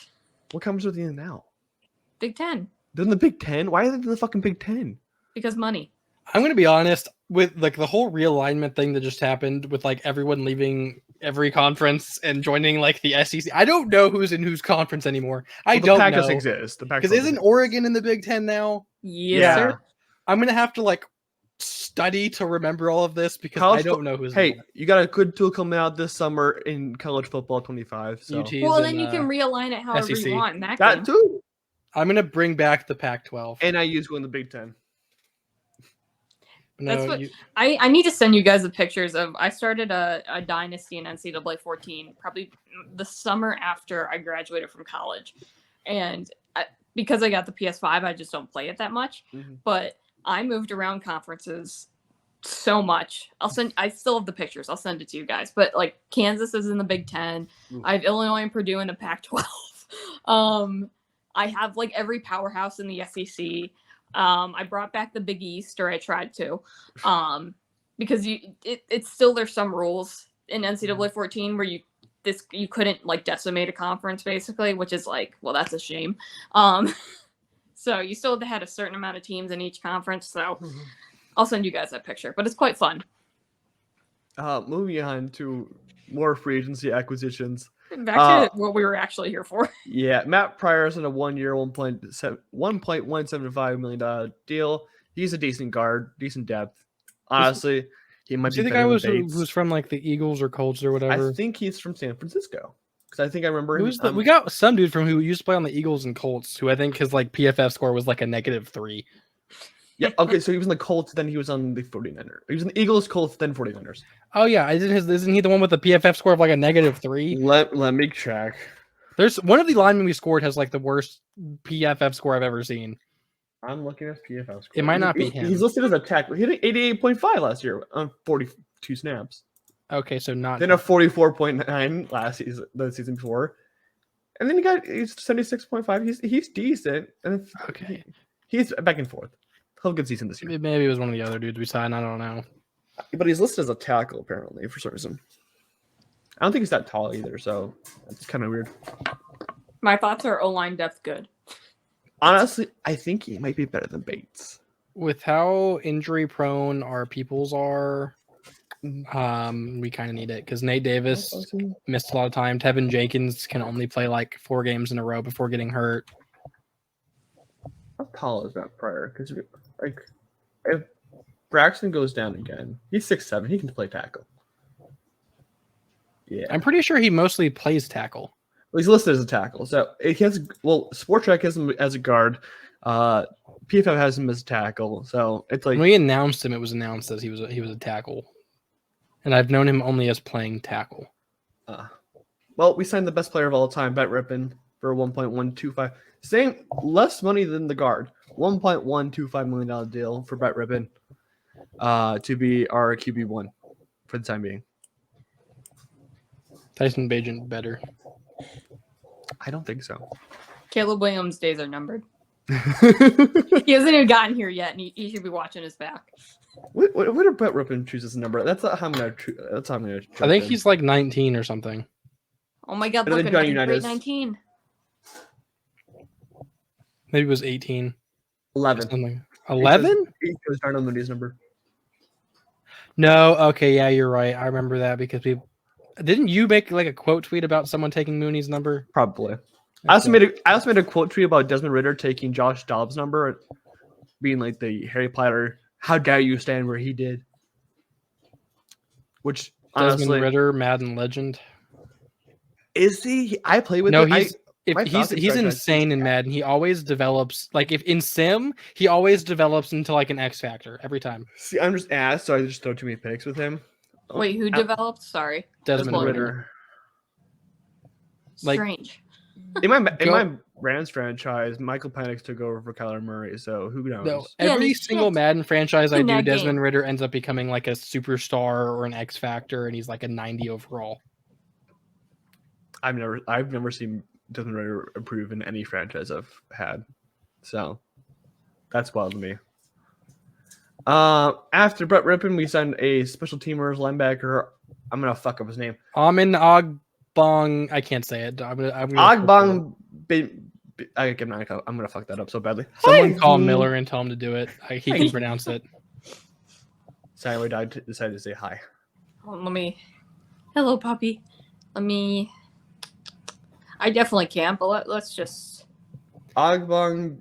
Minga. Ignoring his name, he's just going to be a special teamers. So it's doing for $2.1 million deal. Because we have way too many linebackers for him to get playing time. I mean, unless we have like a travesty happen on a linebackers, he's not getting playing time. But I think he's nice. He's a nice ad. He's kind of a no risk signing. It's just. Cool. I think he was it's on depth, it's special teamer. It's. Mm-hmm. Do you remember the undrafted free agent we had from last year from LSU who was like Micah Bakersville, something like that? Baskerville? Something like that, yes. It is Baskerville. I think he should. If injuries happen, I'd prefer him over Almond, not some whatever. Why? Is because Almond was a previous. Because I can't pronounce his his name. Because I can't pronounce. I want a jersey of his now, just to fuck with people. No, he's just It's like that. He's the reincarnation of Eo Buniwe. See, it's like that misprint I have with the 49ers Waddle. So I keep just to fuck with people instead of like sending it or putting in like in a donation. I just want to keep it to fuck with people. Most As you insane should. Most insane jersey ever. Jalen Waddle fucking 49 jersey. See, the two most insane jerseys I know of people having is you having a Jalen Waddle 49ers one, and on my other podcast I used to be a part of, my buddy Jithan, he had a Mike White Jets jersey because he lost a bet. No, that's a great Fuck jersey yeah. to have. What are you talking about? We did we used to do like our picks every week for God. all of the teams, and we did this thing where it was like doing locks this season. of the week. We're doing this season. Well, that was because ours was just an NFL related. It wasn't just specifically the Bears, so it kind of No, fit in more. I'm saying we're gonna make picks every week. Just like quickly go through them on whoever loses out of the four of us. Okay, fair enough. But Or like that or Survivor. Yeah. it was his first game as a starter. I don't remember who they played. I think it was like the Dolphins or something. Mm-hmm. And we did like a lock of the week, and he was like, "This is my lock. Like, there's no shot the Jets win this game under any circumstances." And I was like, "Okay, I'll make a bet. If you lose this game, you have to buy a Mike White Jets jersey," because he talked a ton of shit on Mike White, and then Mike White went and came in through 3 touchdowns and like 300 yards. Became God. So then the next week we were like, "Hey, let's do a thing where if for our lock of the week, if we get it wrong, you have to buy like a jersey of whoever played well on the team." But then we kept getting him wrong every single week. Like I every week. So we're like, we're not doing this because we'd be poor. Because I think he got like the first 3 in a row wrong, and it was just like, yeah, no, we can't afford to do this. I think we should do something to that effect if you're super confident. If you're talking mad shit like he did, then it's like, that's payback. The mad shit lock of the week. Not go broke. Yeah. Otherwise, let's not go broke. I was Let's just not saying, make each overall, other whoever broke. loses out of all our picks at the end of the season has to buy like a random fucking jersey of like some bum. Or that. I Gill. like that. Has to buy like If I win, you all have to buy Trenton Gill you jerseys. have to buy a Joe Flacco Browns jersey. I'm making you find an Andy Isabella Buffalo Bills jersey. Okay, listen, I respect Andy Isabella. He should have gotten a chance. He's good. He May not be except- good, but he's I was gonna say the Cardinals gave him a chance. They drafted him pretty high. You have to buy a BJ Raji jersey. No. Yeah. So, announcement: Grayson is no longer allowed on the podcast. Hey, Random it's a jersey. good punishment. Random jersey, but not a Packers jersey. We won't Fair. wish that on each other. Fair, you have to buy a Harrison Smith jersey, just like because I would- I wouldn't buy a Packers or a Lions jersey. I would buy a Vikings jersey. I do have a Lions Purple is jersey, cool. but it's Calvin Johnson. So you have to buy a Ray I Rice I have a jersey. few Lions. Lions jerseys. fans piss me off more than the Packers do at this point. That's fair. I grew up in Michigan, so Lions still have that like. No, little my break heart. it. Sorry. Break it. I'm sorry. Break it. I don't hate them. I can't ever No, I hate hate them. them. I used to love them as the lovable losers. Now they talk shit like they own the NFL when they had one pretty good season. I You will just buy say a I Ray Rice understand jersey. that because I always liked Illinois basketball as a lovable losers when they beat people, and now they're good, and now their fans are annoying. So now I Yeah. hate them, which is like unfortunate. That's fair. All I know is the one player on their team who did some questionable things and has a court case. So I don't have anything to say about it. Well, they lost per usual again before getting the Final Four. So Did UConn win the Natty this year? yes, they Yes. did. The Destroyed the Purdue. men's UConn. Yes. That's wild to me because the women's UConn used to dominate every fucking. Yeah, the game. women's UConn had like the most. Like they went like 3 seasons without losing a game or something insane Yeah. like that. hmm No, see, the men's UConn won because Zach Edey is not an NBA player. Ooh, you're coming out firing. No, I just don't like. Everyone's acting like he's like Jesus reincarnated, and I'm like, is it not obvious to everyone else that his game's not going to translate to the NBA? He's unathletic. He can't shoot. Like it's And- not going to work. It's like Well, Jahlil Okafor from Duke back in the Yeah. day. He was drafted number 3 overall He played because for his Kansas. post game was insane. But the NBA is just adapt. That doesn't work. You have to shoot or you're out. I thought you Plus, it annoys me he gets every call known to man. I know that big men do, but like I watched one season of Michigan's Hunter Dickinson getting the worst What a calls I've ever name. seen, and big Dickinson energy, man. That was his thing, and it was the most annoying thing. So to see Zach Edey get away with the shit he's gotten away with, it's so annoying. Is Edie a Purdue player? Yes. Okay, so is UConn versus Purdue? What a wild fucking matchup. UConn men's basketball altogether, UConn is like a dynasty, basically. The men for UConn have gone to 6 finals. They've won all. Shout out Kemba Walker. They've literally never lost when they make the Kemba's national UConn? champion. Yeah, cardiac Kemba with the game winner.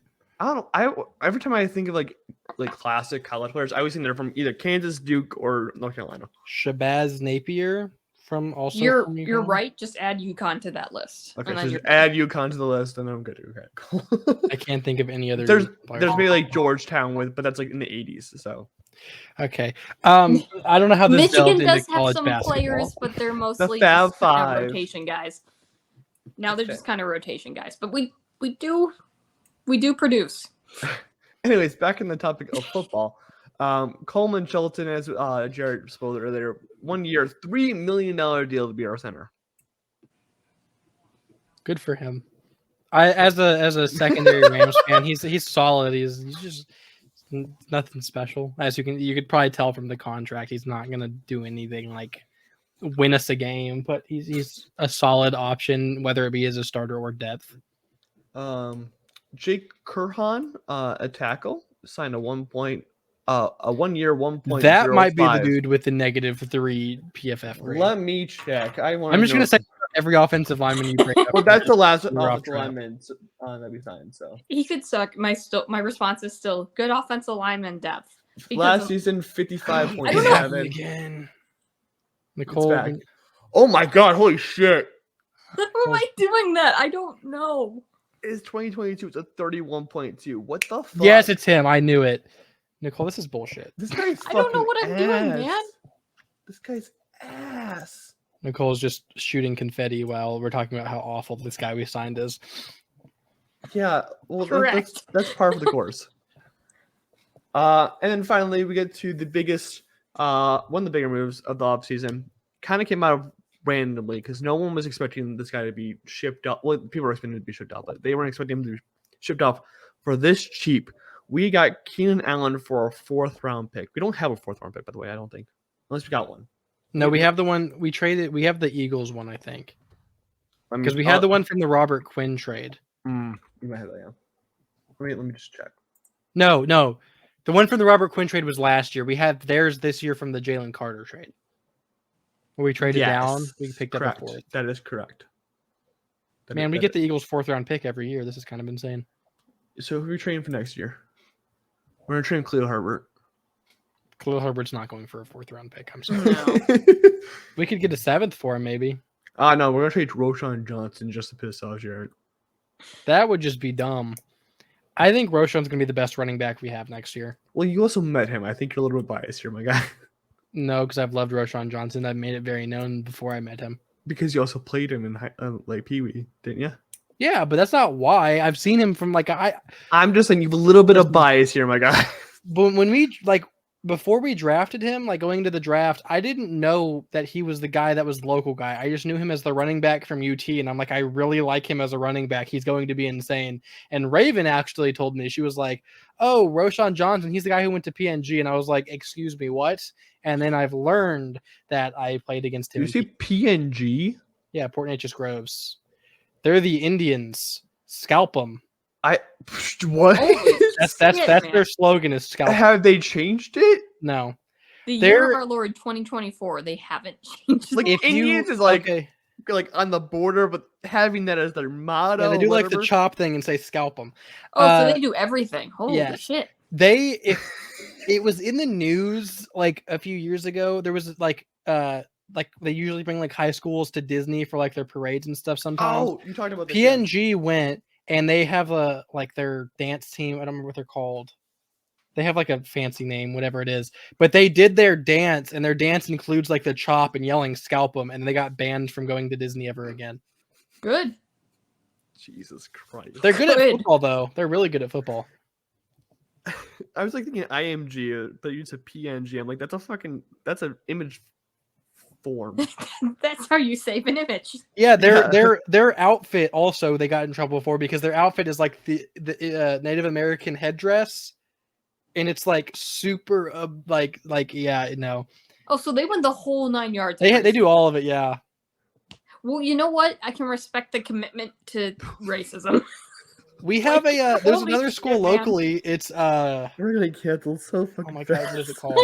I'm not saying it's good. I'm One of saying the I other respect local that they went schools the to me, whole I can't nine. think of what their name, what the city is, but they're the Rebels, and their like logo is just the Confederate flag. Oh, Jesus I Christ! played them in basketball. I can't think of their name. That's insane, man. Rebels in and of itself. Okay, fine, whatever. Confederacy flag with Yep. rebels. Yeah, they're the Rebels with the That's Confederate insane. flag. That's insane. I can't think of their name. No, see, I think it's funny because like we all live in different parts of like the U.S. that it's just like, for me, I'm like, oh yeah, this is a pretty normal thing, and you're like, the fuck. I mean, there was in Illinois, there was a high school that my cousin went to. They're the Morris Redskins, and I believe they're still called that. Oh, But you know fuck. what? On a better note, there is a high school. I forget which high school it is in Illinois, but they would show up at the track state meet every year, and their nickname was the Pretzels.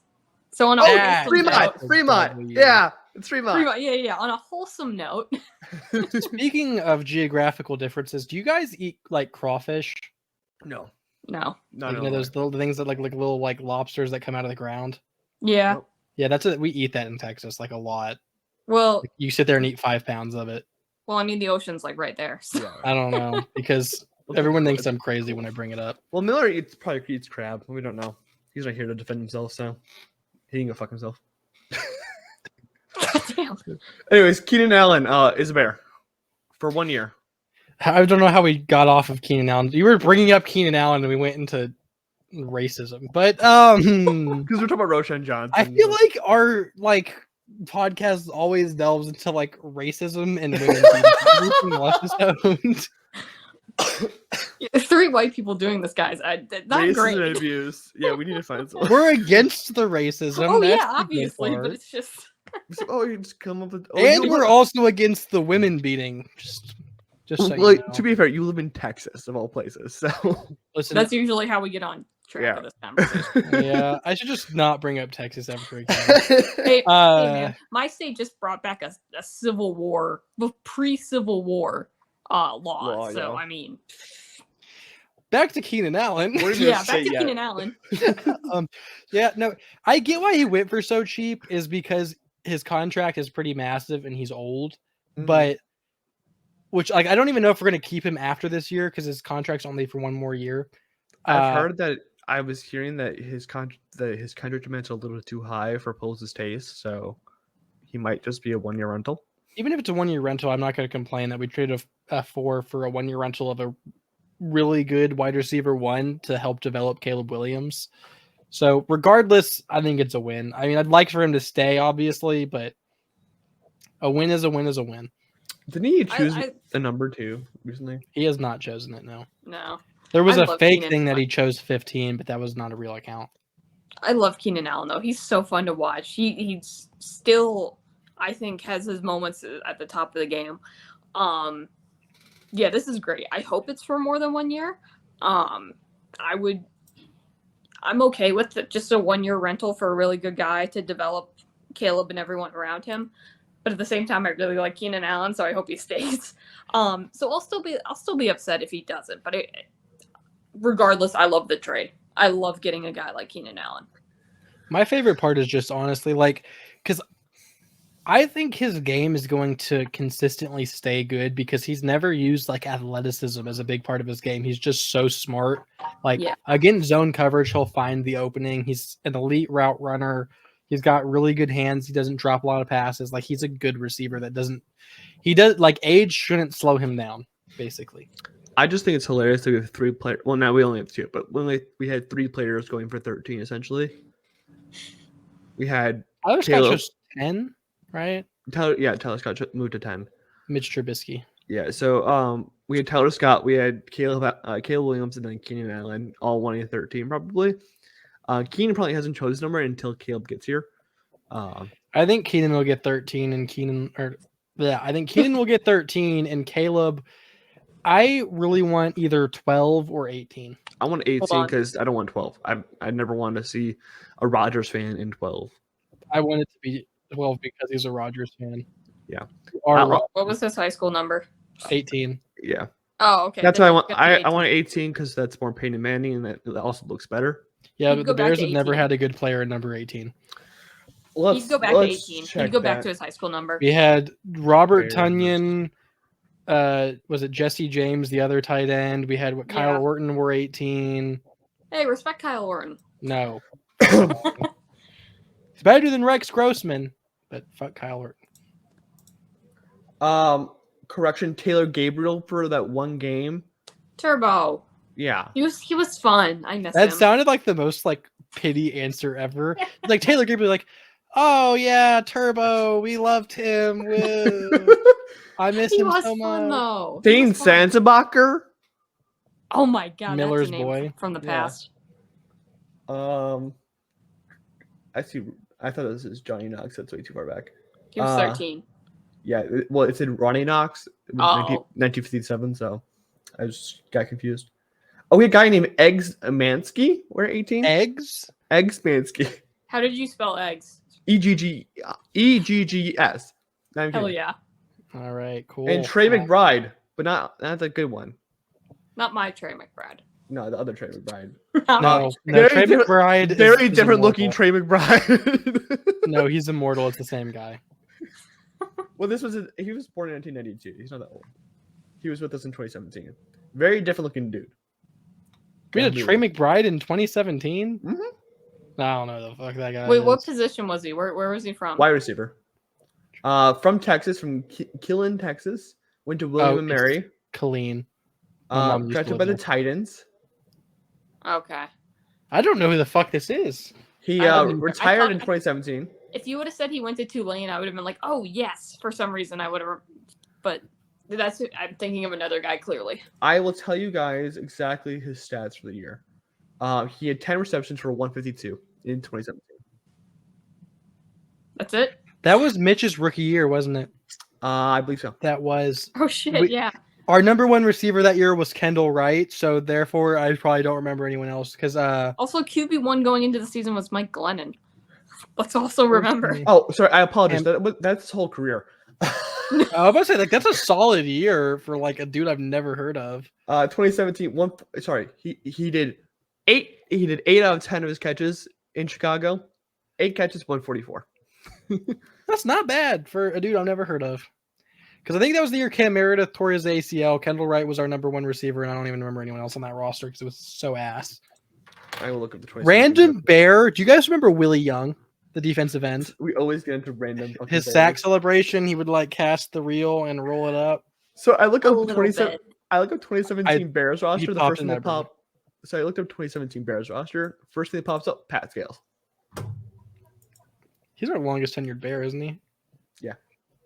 It was Mitch's first year. Yeah.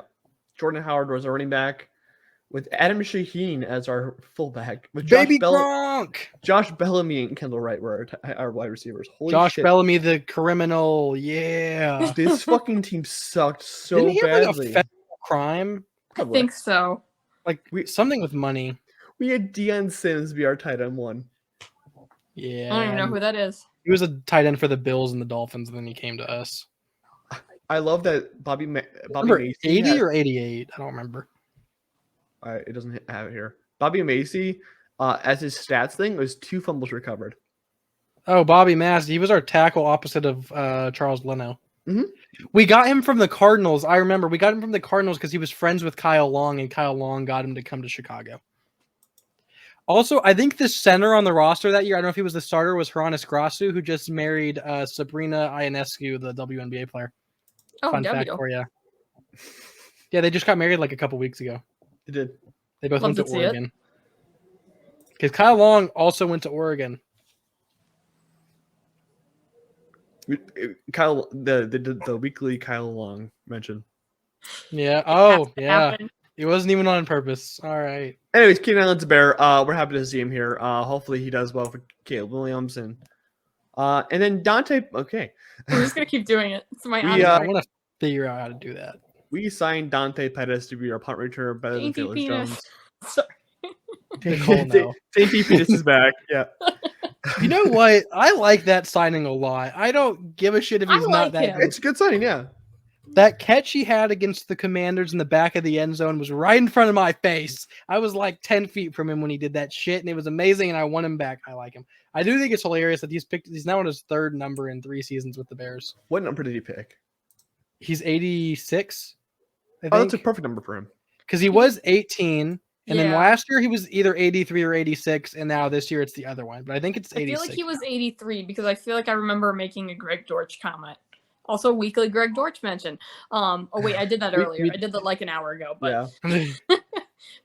second time.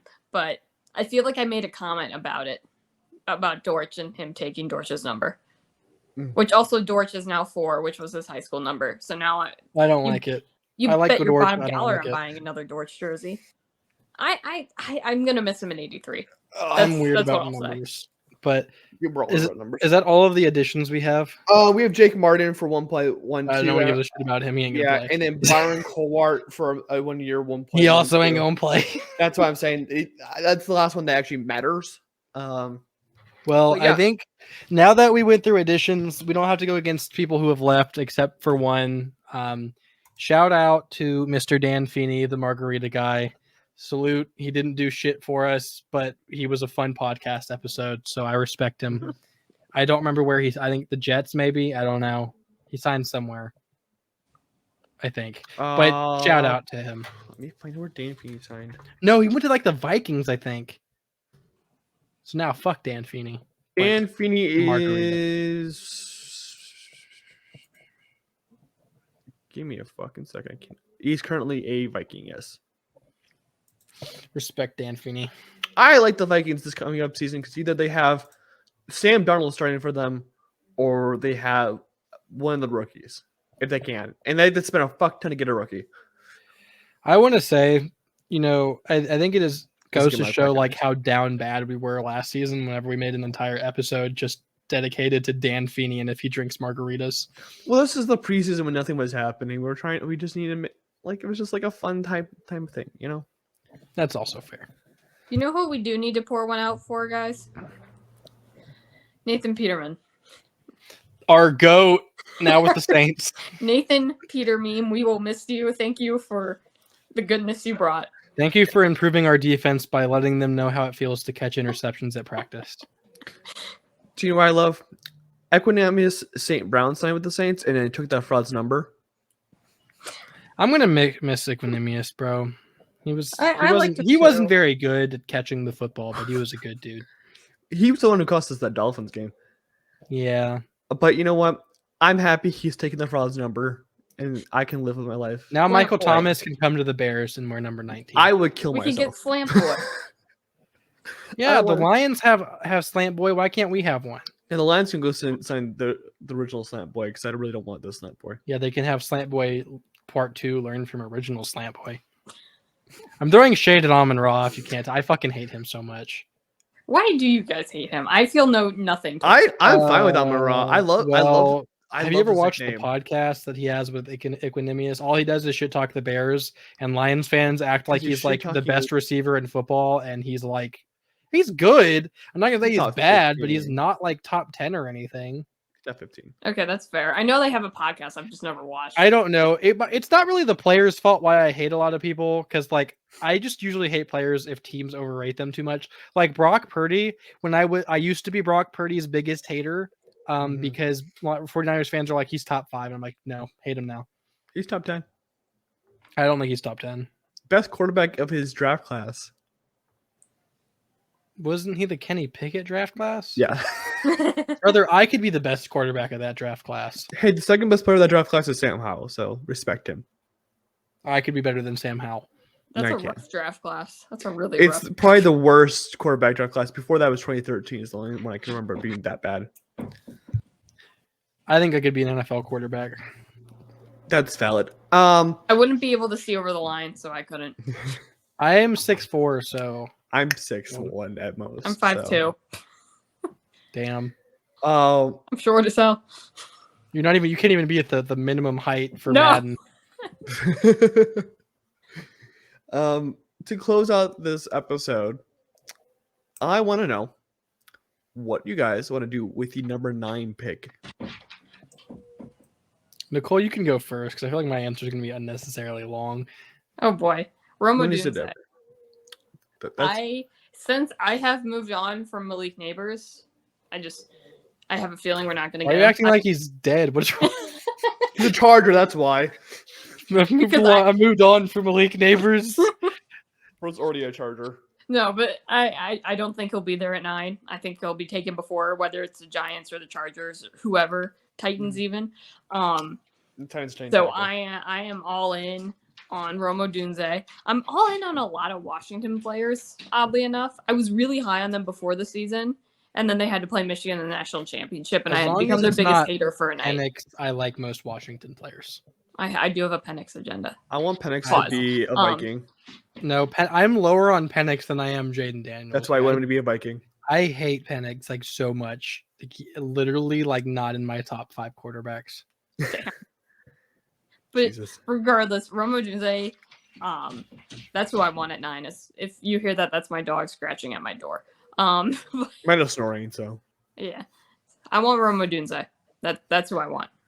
I think the only time I don't think we're trading out. I would love us to trade out because we need more picks and stuff like that. You know, more scratch offs to make the lottery work. You know, I think the only way we move out is if Dallas Turner's gone and all the wide receivers are gone. But that's never going to happen because they're going to take like 4 quarterbacks in the first top 4 or 5. So I think we're going to probably land up with a Dunze or Turner. It's one of those two. I think that's kind of like what happened. That's the end goal. I think Tennessee's going to take a tackle, so that's going to be. They're not going to take a wide receiver. So, and Atlanta's probably going to take an edge. So it's likely going to be a Dunze, but I'd be fine taking Turner if we land up with him. Either or, I'm really happy with. But I would love to move. That is a dog, and they left. The dog left. He's taking my slipper. Valid. That's what you wanted. But yeah, I'm fine with Turner or Dunze because I think Neighbors is going at 5 with the Chargers. I think next week when we'll cover a actual like draft class when Miller is available finally. But yeah, I'm fine with Turner or Dunze at 9. For whatever reason, if they're both gone, fucking just move out. Just move to like 15, take Lado, and get picks. Yeah, I think that's a smart way to look at it. Honestly, like it would take a lot for me to not be happy with the pick. Mm. I think I'm kind of just agreeing with the masses here. The two that I would be like the most thrilled with would be Dunze, obviously, because even if Keenan stays, then we just have 3 amazing wide receivers up until when Keenan retires, then we can just have Dunze and DJ Moore still. Or, you know, I know Miller's a Latu guy, and I definitely I think Latu right now is the best edge rusher in the draft, but he's already 24. And the injury thing, I know he's been has played 2 years without an injury, but the whole neck thing really scares me. Mm-hmm. And it would probably if I was a GM would scare me away, but I really like Dallas Turner. I don't think he'd be great as a rookie. I think it would be like a situation kind of like Tyree Wilson last year with the Raiders, where he didn't have a great rookie year. So everyone's like, oh my God, worst pick ever. He's garbage, when he was a developmental player. So it was projected to happen. I think Dallas Turner is going to take time to develop. He doesn't really have that bag, if you would, of pass rush moves. And I think playing with Montez Sweat would definitely help that a lot, though. And just with how much of a physical freak he is, I would love to have that kind of talent on our team. He ran a 4.5 40. He has the long, he has a 7-foot wingspan or some shit. It's insane. Freak athlete, super strong, great wingspan. He has all the tools that if you're coached well, I think he could very well be a defensive player of the year candidate.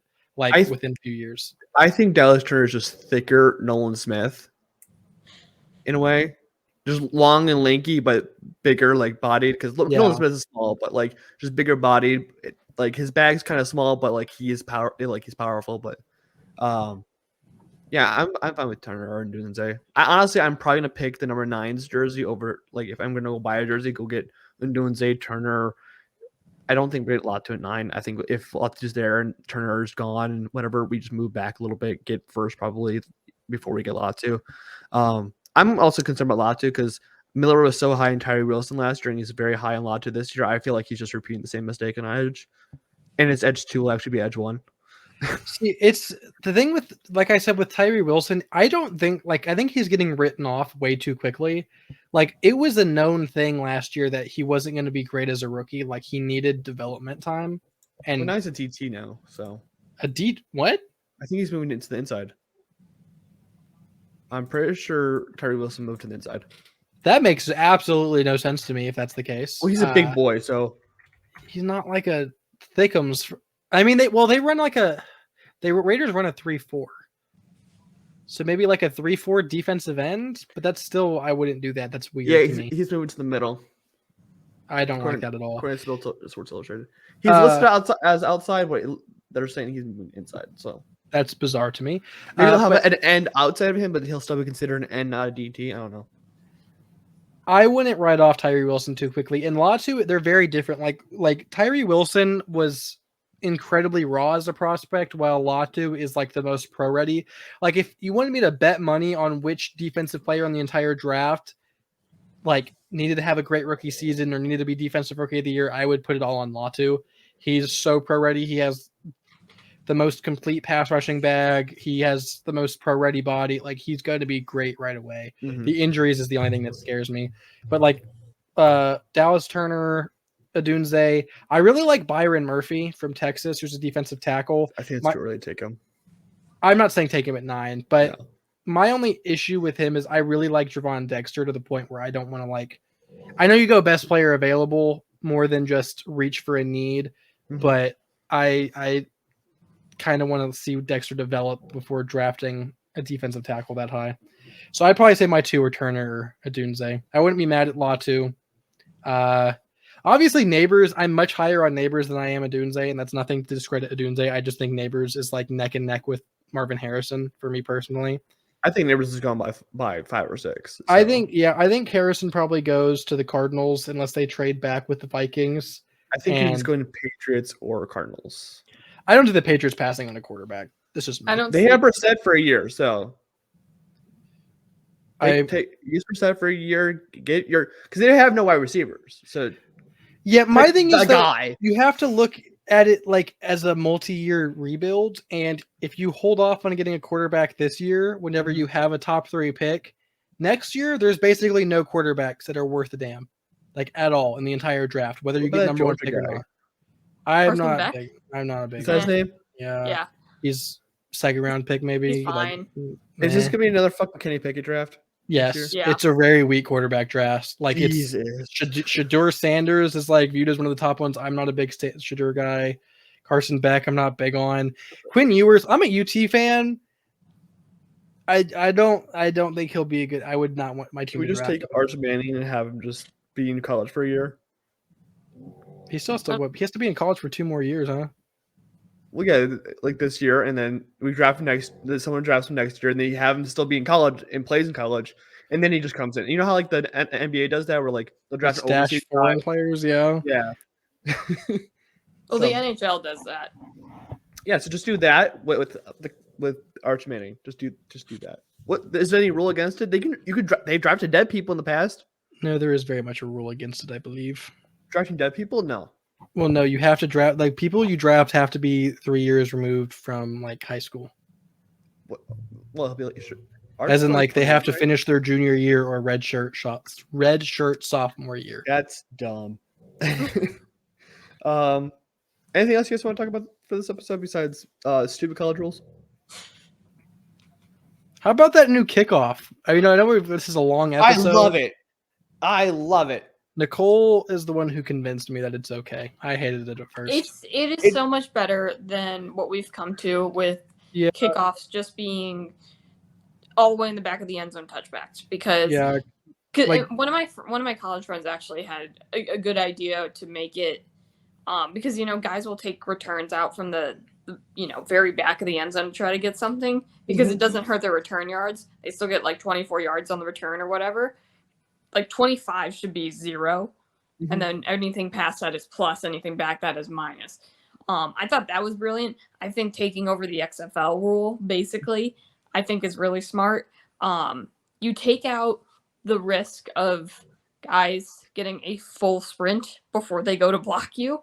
You take out like you also give the returner a better opportunity in a lot of ways to see what's in front of them. Let the blockers, you can have a little more strategy with it. You can mess around a little bit more. I feel like, I think it's great. I think it's needed. It also incentivizes returns, Right. instead of just taking it and just kneeling it. It's safer and more exciting for the game. I don't know why people are like, this is the worst rule change in the world. I'm like, no, this is the safer way to do it. This is a better way to do it, and you get more football. I don't like the rule of I forget the target zone rule exactly. I don't like the ball being out at the 35-yard line. I don't like teams starting there unless it's hit out of bounds. But I think That's my it's thing. That's my only thing against it. It's like it's penalizing kickers for not being accurate. It's penalizing them for just rocking it down the field. So I agree with. I don't know. I don't like them almost being halfway there. It does make Velus Jones useful as a player now, which is pretty cool. This is true. Like, he's basically locked in on the roster already. He should be cut. I think he'll actually be like a valuable asset to the team because of this rule. He's a great kick returner, but just no one returned kicks last year. Mm-hmm. Like, I think he only took 3 out of the end zone all year, and they were solid returns. He just didn't do it. Well, he needs to learn how to hold on to the ball first. Yeah. Because that was also his issue, was on punt returns specifically, not kick returns. Kick returns, he never had an issue. It was always just punts. Yeah, that's true. Just hold on to the ball. And then we're not allowed to tackle in the NFL anymore. So that rule sucks. That's the worst rule they've ever implemented. Adding more judgment rules into the NFL for officials to be essentially, they're supposed to be objective, but they're essentially being subjective on, is bad. We saw it with pass interference, where you could challenge it, which I think is horrible. No, they should not be allowed to challenge roughing the passer. They talk all this talk about wanting to make the game, go by quicker. And then they still have these commercials. They're still considering, making it, you're able to challenge every penalty, especially roughing the passer and pass interference. Give me a break. Yes, they get it wrong a lot of the time, but the rule needs to change. So, and they need to be better trained on it. And like we saw with pass interference, they would just keep it the same anyway. It's just, that one frustrates me more than anything. They need to make PI just a 15-yard penalty instead of a spot penalty also. But also, now you're not allowed to tackle up high, you're not tackle down low, and you're not allowed to tackle in the middle. So where is someone supposed to tackle? You push them out of bounds. That's it. Even then, you kind of can't. Well, I'm saying draft Derrick Henry in fantasy football because no one's going to be able to tackle him. That's a good point. Especially behind that Eagles. Oh my God, Ravens line. I was thinking of Saquon for some reason. I don't know why. Because those thighs are not going to give up a hip anything besides a hip drop tackle. So yeah. So get Saquon, get Derrick Henry, and you'll fucking win everything. The Ravens Eagles Super Bowl is going to happen. That's what I'm pushing. If the Ravens discover they can actually run the ball in important games, then yeah. It's the Bird Bowl. I don't know. I think the Bears are going to the Super Bowl with Caleb Williams as a rookie. Because that's fair too. I would go feral. I would lose it. I would ascend. You know what? Let's break the rules. Bears Cardinals Super Bowl. Just break the rules. There's no need for reason. Roshan Johnson doesn't need rules. I have the idea then, if that were to ever happen. Bears win, but only the second time a player on the losing team wins MVP, and that is Greg Dortch. Has that happened in NFL before? Yeah. One time. I think it's Chuck Howley, yeah. Yep. The Cowboys. Or Bear. I don't remember who they played. Because it happened in the NBA one time. Colts. Super Bowl 5. When's the last time it happened in the NBA? Jerry West. Oh shit! Yeah. People talked about LeBron getting it in the Warriors Cavs finals. Sure. I think it's weird. I don't like it. I think it's dumb. I don't either. Yeah, so it was Chuck Howley on the Cowboys in the Colts Cowboys Super Bowl 5. I'm a god. I knew that off the top of my head. Like, remember when Mitch Trubisky won MVP and we lost? He should have But won MVP. He's still an MVP winner, though. The first. He first. so- He is the MVP. Yeah, Didn't we also have a Bear the next season win it too? I feel like we did. It was. I want to say it's Akeem Hicks, but I'm probably wrong there. Is there a list? There has to be an MVP. Well, now there's like they started doing like a weekly MVP. Mm-hmm. Yeah, but like There's, I want. so many of them. Yes, they have it. Oh my god, they Let's have see. it. They have it. That's 2021, 2022. I want to. Where? That's not the first one. Yeah, no, I said the same thing too. I think you're looking at. Hold on. This is Wikipedia. Wikipedia's lying to me. Yeah, because it happened before. Sporting News, tell me, please. Kyler was the first of the weekly one. That part's true. But not the. Akeem Hicks was second during the Mitch thing. I remember that. Hell yeah. I feel like I thought Bear won it. It was just weird. Josh Allen's well, I was supposed to say twice, but that's different Josh Allen. I want to know who all the MVP winners are. I think DJ Moore won it last year. I feel like he did too. Yes, All no, the he thing definitely with, did. he got, 'cause him like and his kids daughter- poured slime on him. Right. The Lions defense won it once. That's wild. Anyways, yeah, so sorry, the 2020 wild card game was the first time, and then they started in 2021 as the weekly thing, so that makes sense. Anyways, anything else you guys want to talk about before? I mean, next week we got stuff planned. Hopefully it's next week. I got it up with next week. I mean, Another 4 months. Nope, there he goes. Bro, there goes the mic. Jesus Christ. Unless Jared's picking something up, I think we're done for this episode. Remember to subscribe. Did he pick up the dog? He picked up the dog again. good.